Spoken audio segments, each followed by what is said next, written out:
Hi, Gregg Perry, the historic preservationist. Welcome back to the wood shop. We're doing a few things here. We got limited space sometimes and a lot going on.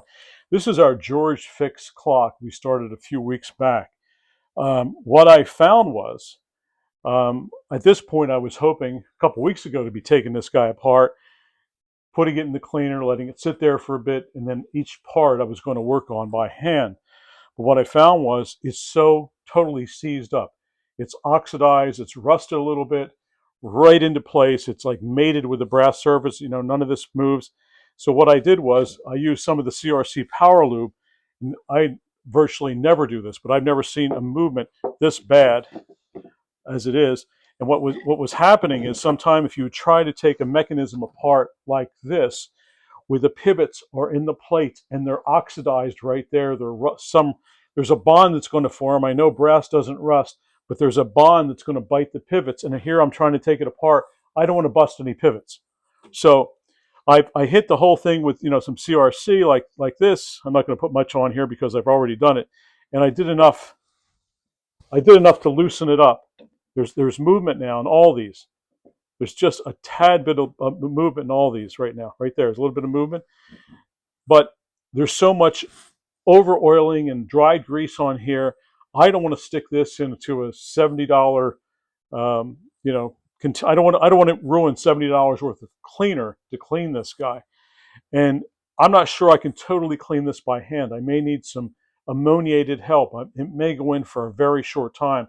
Typically, I'm not going to do this for an 18th century movement, but so this is very atypical. So the process, what we're doing, using some of the power lube, and it's something with a very small molecules. It's going to get in all the nooks and crannies and try and break the pivots free so we don't break anything. And it's been sitting overnight. I'm going to take this and I'm going to stick it in a bucket, a plastic bucket with lacquer thinner. And I want lacquer thinner to take some of the dirt off of this, take some of the grease, some of the oil, so I don't totally contaminate a whole pan of cleaner. So that's where we are right now. So I have my lacquer thinner. I'm going to pour it in a bucket, and I'm going to set the movement in the bucket.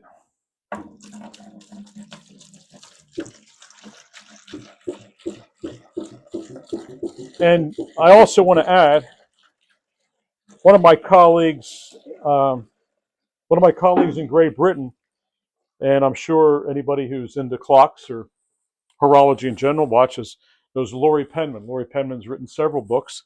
I haven't seen Laurie for a few years, maybe 15, 10, 12, 15 years. But Laurie does something interesting. He feels that this movement's been working, who knows, 50, 100, 150 years. Maybe this has not been apart. These the pinions and the wheelwork has worn together. He wants to try and determine right from the beginning, is there any other problems? Will this clock run? He usually will take a movement in this conditioner, not quite as bad, and submerge it totally in uh, whatever kind of oil he does, a very light oil, and he'll leave that in there for a few days. It'll loosen itself up. He'll put it on a rack, and it'll be dripping, and then he'll put weights and a pendulum on it, and if it gets going, then you find, wow, okay, so there's no real problems with this. Then he'll go ahead and disassemble it. And again, he'll mark where every mating surface is, where the great wheel meets the next pinion. He'll get in there with a fine scribe and put them so the mating is exactly the way it was, because it's like a couple that have been married for 50 years. I mean, they walk and talk the same time, they do the same thing. So that's what he's trying to do. So but that's totally something different. That's his, and he gets criticized for that sometimes, and he gets some accolades for it. So we're not doing that here.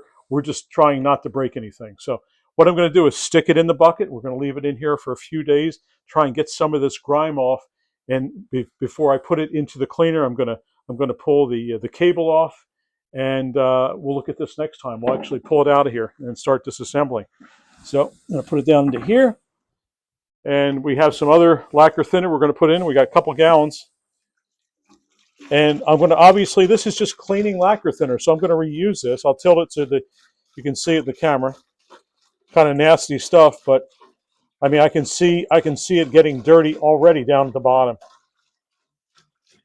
So this is a heck of a lot cheaper than our cleaner.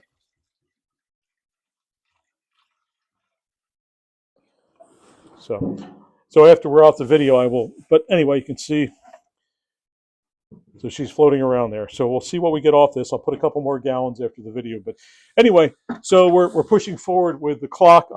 It's put me back a couple weeks because we're trying to videotape a lot of this, and but we'll just take it slow. We're in no rush with the George Fix restoration, whether it be the case or the mechanism or the dial. Gregg Perry signing off. Thanks all for viewing.